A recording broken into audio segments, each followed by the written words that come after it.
Hola queridos hermanos, es un placer estar con vosotros nuevamente para seguir reflexionando en torno a lo que la palabra de Dios nos dice acerca de Jesús. El Evangelio de Lucas, que tiene la particularidad de recoger de manera minuciosa los hechos relacionados con la vida de Jesús, se enfoca, entre otras cosas, en el nacimiento de Jesús, lo que se conoce como los evangelios de la infancia.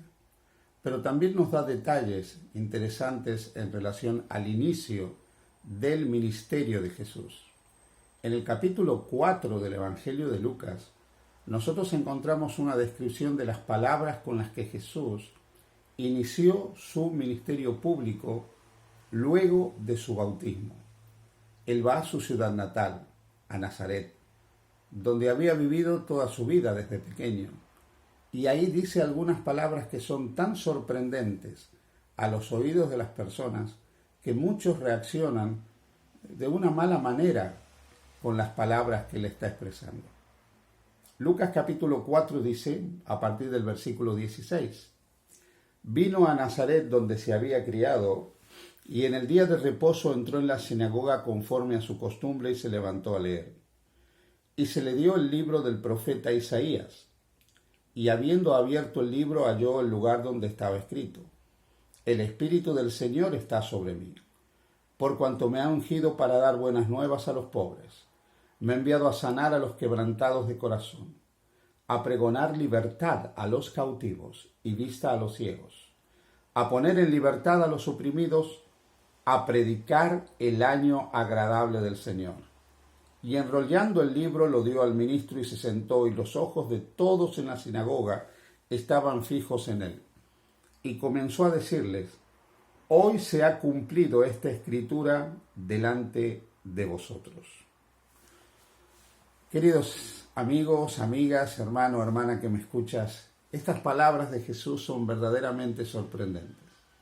Sorprendentes porque él se dirige a un auditorio para decir que la escritura se está cumpliendo delante de ellos en el momento que él está leyendo.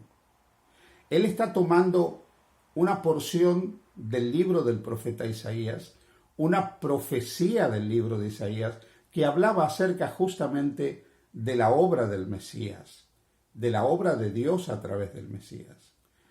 Pero Jesús le da a esta profecía de Isaías un giro totalmente diferente al final de la mención de esta profecía. Porque si nosotros leyéramos lo que dice Isaías capítulo 61, versículos 1 y 2, donde está esta misma profecía de la que habló Jesús, encontramos una pequeña variante que hace muy diferente la intencionalidad del mensaje de Jesús.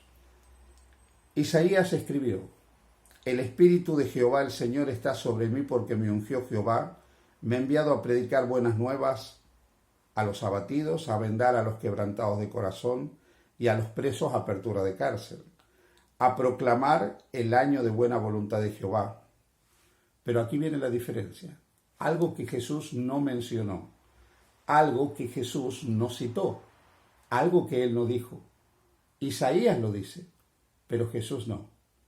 Jesús simplemente se quedó con el año de la buena voluntad de Dios, o como lo expresa de manera más literal Lucas, a predicar el año agradable del Señor. Pero Isaías dice algo diferente. Dice: y el día de la venganza del Dios nuestro. El día de la venganza del Dios nuestro. Jesús deliberadamente decidió no hacer ninguna mención a esa venganza de Dios que mencionaba el profeta Isaías. ¿Por qué Jesús no lo hizo? Porque él declaró literalmente las palabras de Isaías, pero no hizo mención a la venganza, simplemente al año agradable del Señor. La respuesta es simple: porque el Hijo del Hombre vino a buscar y salvar lo que estaba perdido. El Hijo del Hombre no vino a manifestar la reacción de Dios contra el pecado.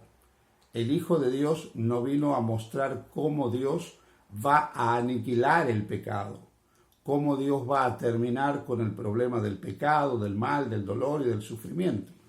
Dilema que se terminará en ocasión de la segunda venida de Jesús. Lo que Jesús había venido a establecer en este momento era el reino de Dios entre los hombres. Él había venido a establecer un reino de gracia, un reino de misericordia, un reino de compasión. Por eso Él dice claramente que la Escritura se estaba cumpliendo delante de la gente, porque estaba iniciándose la fundación de ese reino de compasión y de misericordia con el inicio de su ministerio terrenal. Jesús no vino a manifestar ninguna venganza de Dios, vino a mostrar el amor y la compasión de Dios sobre los pecadores caídos, imperfectos, falibles, sobre los seres humanos que lamentablemente a través de los siglos habían sido dañados por causa del pecado. El pecado, finalmente, es una desgracia que ha venido sobre este mundo que afecta a todos los seres humanos. Todos hemos sido marcados, manchados, dañados y desestructurados por causa del pecado. Todos hemos entrado en el camino del error por causa del pecado. Todos hemos entrado en el camino de la equivocación, de errar el blanco, de fallar, de no ser perfectos por causa del pecado. El pecado, como bien expresa la declaración de Jesús, lamentablemente ha hecho que nosotros seamos pobres en espíritu, pobres espiritualmente. Por eso una de las bienaventuranzas de Jesús es felices, dichosos, bienaventurados los pobres en espíritu, porque de ellos es el reino de los cielos. Aquellos que son pobres en espíritu, aquellos que son conscientes de su carencia espiritual, pueden comprender que hay lugar para los pobres en espíritu también en el reino de los cielos. El Señor dice también, me ha ungido para dar buenas nuevas a los pobres, sanar a los quebrantados de corazón. El pecado ha dañado el corazón, nuestra vida interior, nos ha marcado de tal manera que nos ha transformado en personas muchas veces con un corazón endurecido, con un corazón malo, con un corazón irregenerado, con un corazón desafectivo, con un corazón rencoroso, con un corazón lleno de justicia propia, con un corazón lleno de maldad.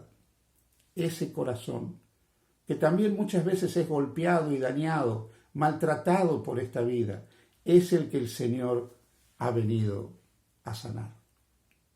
Jesús quiere sanar la fuente de nuestros sentimientos, la fuente de nuestros impulsos, de nuestros deseos, de nuestros actos. Por eso Él quiere restaurar estos corazones quebrantados, como Él mismo los dice en su palabra, sanar a los quebrantados de corazón.